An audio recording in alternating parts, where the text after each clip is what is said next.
여러분, 지난 이야기 기억하시나요? 박선자 씨는 며느리 지연의 집 앞에서 믿을 수 없는 장면을 목격했습니다. 그리고 탐정을 통해 더 충격적인 진실을 알게 되었죠. 그 상대가 다름 아닌 자신의 남편 최재훈이었기 때문입니다. 모든 증거를 손에 쥔 선자는 마침내 가족 모임 자리에서 모든 걸 폭로하기로 결심했습니다. 과연 이 폭로는 가족을 어떤 파국으로 몰아넣게 될까요? 그리고 재판정에서 밝혀질 더 끔찍한 진실은 무엇일까요? 오늘 그 이야기를 끝까지 함께 해주시기 바랍니다.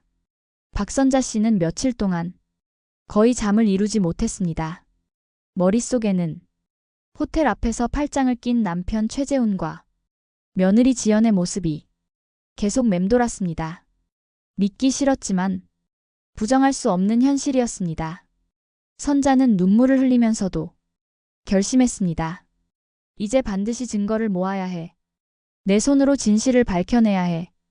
그날부터 선자는 더 치밀하게 움직였습니다.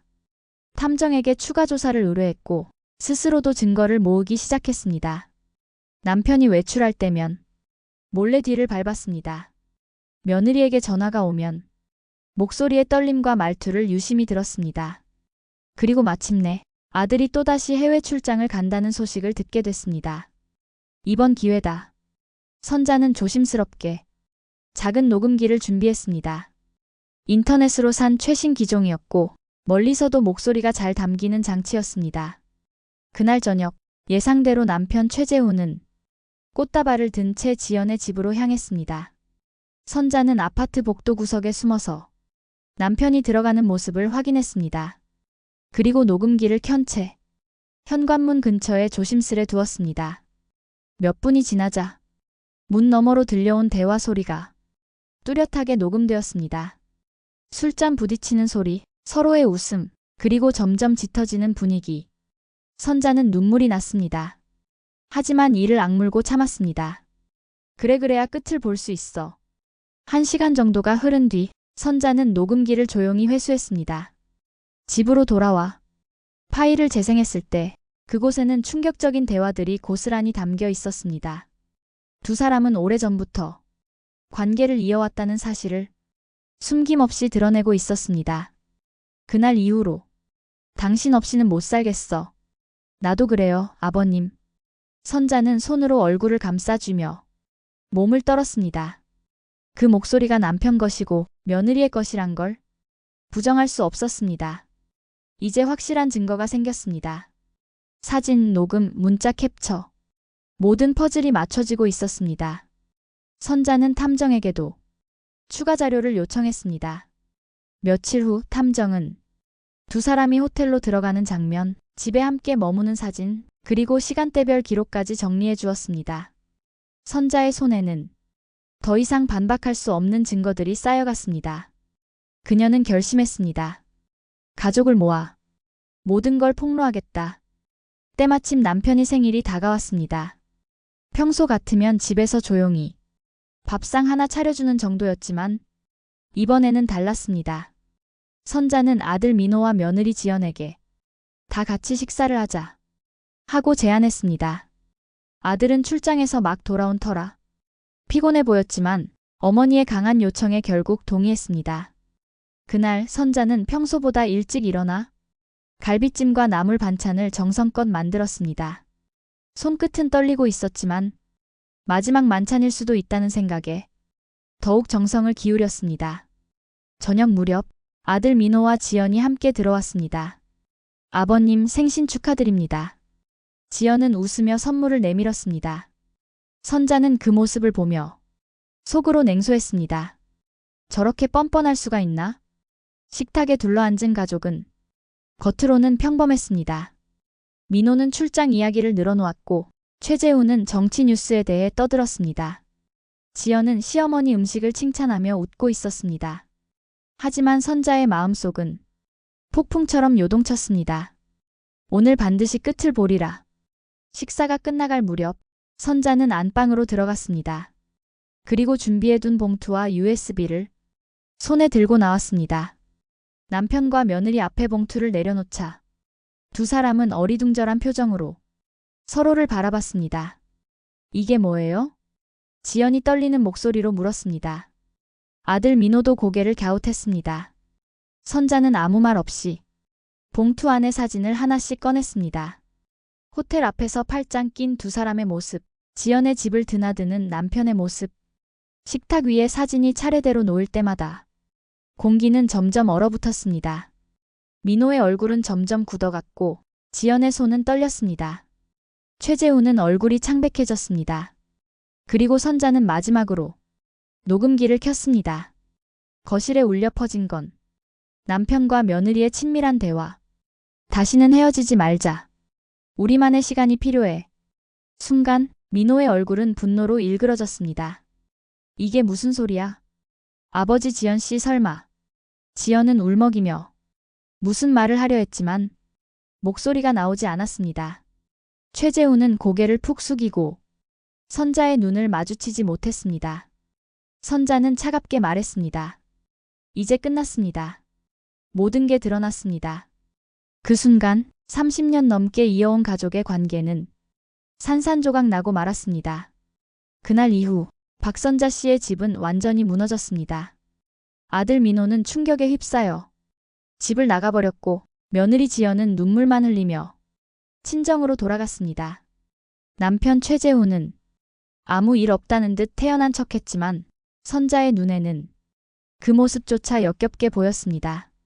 선자는 단호했습니다. 이제 이혼이다. 그리고 반드시 대가를 치르게 하겠다. 그녀는 변호사를 찾아가 지금까지 모은 사진, 녹음 파일, 문자 캡처를 모두 제출했습니다. 변호사는 증거를 훑어보더니 깊은 한숨을 내쉬었습니다. 이 정도면 충분합니다. 남편의 분류는 명백하게 입증됩니다. 며느리에게도 위자료를 청구할 수 있습니다. 선자는 고개를 끄덕였습니다. 그녀의 눈빛에는 두려움보다 강한 결의가 담겨 있었습니다. 며칠 뒤 첫 재판이 열렸습니다. 법정에 들어선 선자는 검은 정장을 입고 머리를 단정히 빗어 넘겼습니다. 재판부 앞에 선 그녀는 떨렸지만 당당했습니다. 반대편에는 남편 최재훈과 며느리 지연이 각각의 변호사와 함께 앉아 있었습니다. 지연의 얼굴은 창백했고 최재훈은 고개를 숙인 채 차갑게 굳어 있었습니다. 재판이 시작되자 선자의 변호사가 차례대로 증거를 제출했습니다. 호텔 앞 사진, 집에 드나든 기록, 녹음된 대화 파일, 법정 안에 울려 퍼진 남편과 며느리의 목소리에 모두가 숨을 죽였습니다. 다시는 헤어지지 말자. 우린 서로를 필요로 해. 그 적나라한 대화에 판사와 방청객들까지 놀란 표정을 감추지 못했습니다. 판사가 고개를 들며 최재훈에게 물었습니다. 이 목소리가 본인 맞습니까? 최재훈은 한참을 망설이다가 작게 고개를 끄덕였습니다. 순간 선자의 가슴 속에 분노와 허탈감이 동시에 솟구쳤습니다. 남편은 결국 혐의를 인정했습니다. 하지만 곧이어 남편 측 변호사가 진술서를 제출했습니다. 의뢰인께서 억울한 부분이 있어 설명드리고자 합니다. 그 진술서에는 더 충격적인 내용이 담겨 있었습니다. 남편 최재훈은 처음부터 며느리 지연에게 관심을 두고 있었다고 적혀 있었습니다. 지연이 결혼 초기에 단정하고 세련된 모습으로 다가왔을 때부터 마음속에 금기를 넘는 욕망이 싹 텄다고 했습니다. 그리고 아들 민호가 해외 출장을 떠나자 그 기회를 노려 일부러 술자리를 마련하고 분위기를 만들었다는 내용이었습니다. 선자는 몸이 떨려왔습니다. 그동안 단순한 실수라 생각했던 일이 사실은 남편의 계획적 범행이었다니 법정은 술렁거렸습니다. 그러나 여기서 끝이 아니었습니다.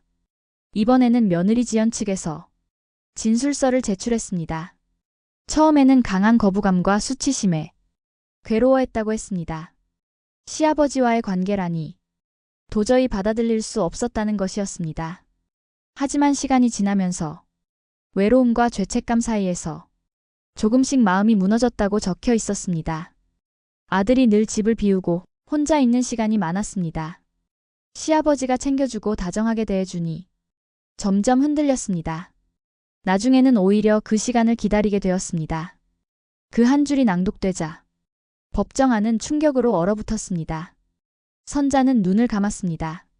처음엔 피해자라 여겼던 며느리가 결국은 적극적으로 관계를 이어갔다는 사실에 더 이상 동정할 여지가 사라졌습니다. 판사는 차분히 말을 이었습니다. 남편의 계획적인 불륜과 며느리의 동조가 인정됩니다. 피고인들은 모두 책임을 져야 합니다.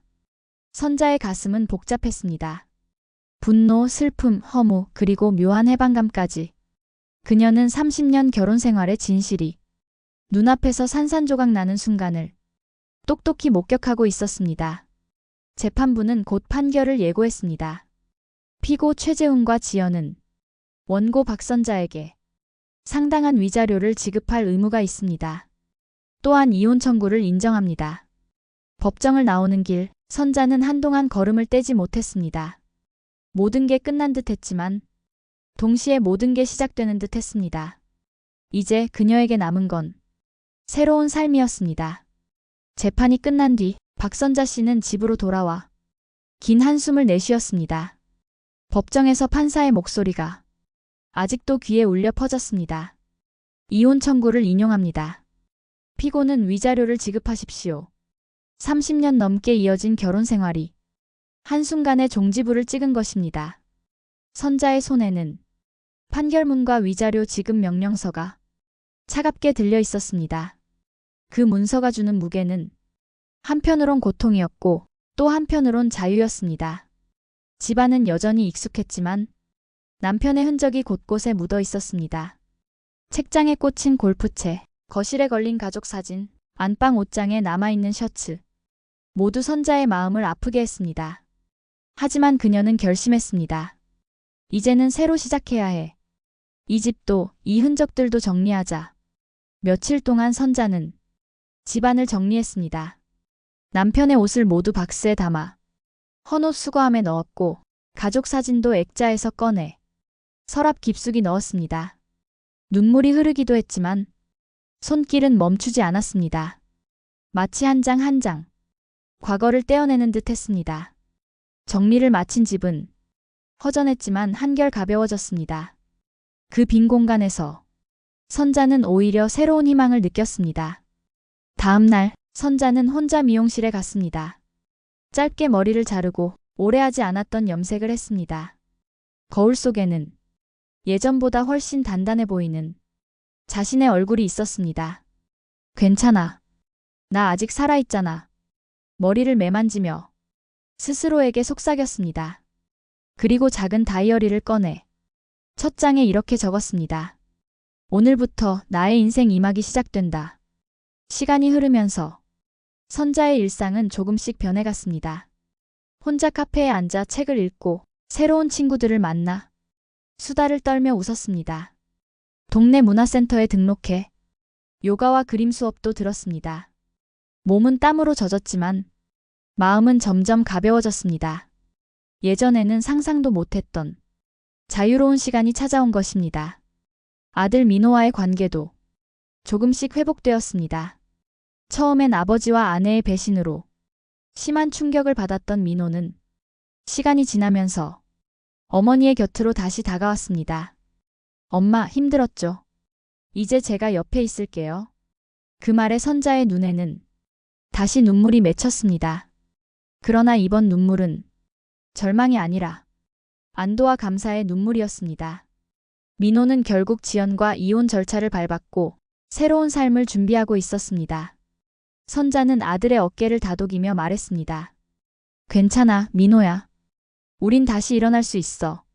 그리고 진심으로 웃었습니다. 몇 달 뒤 선자는 여행사에서 마련한 중년 여성 전용 유럽 여행에 참가했습니다. 비행기 창가에 앉아 창밖의 구름을 보며 생각했습니다. 이제야 진짜 나를 위한 길을 가는구나. 바람은 시원했고 심장은 오랜만에 두근거렸습니다. 그녀는 더 이상 남편의 그림자에 갇힌 여인이 아니었습니다. 누군가의 아내, 누군가의 시어머니라는 이름이 아니라 온전한 박선자라는 이름으로 새로운 인생을 살아가기 시작한 것입니다. 그녀는 결코 완벽하지 않았지만 상처와 고통을 딛고 자신만의 길을 걷기로 결심했습니다. 그리고 속으로 다짐했습니다. 앞으로의 시간은 내가 원하는 대로 살아가리라. 더 이상 눈치 보지 않고 더 이상 억울하지 않게.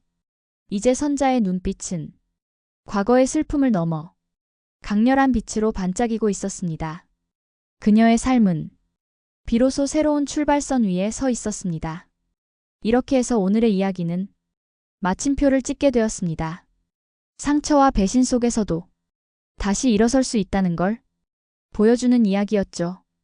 여러분은 만약 이런 상황이라면 어떤 선택을 하실 건가요? 댓글로 솔직한 생각을 남겨주시면 정말 감사하겠습니다. 그리고 앞으로도 더 많은 이야기와 반전을 함께 하시려면 구독과 좋아요, 알림 설정 부탁드립니다. 다음 영상에서 또 만나요.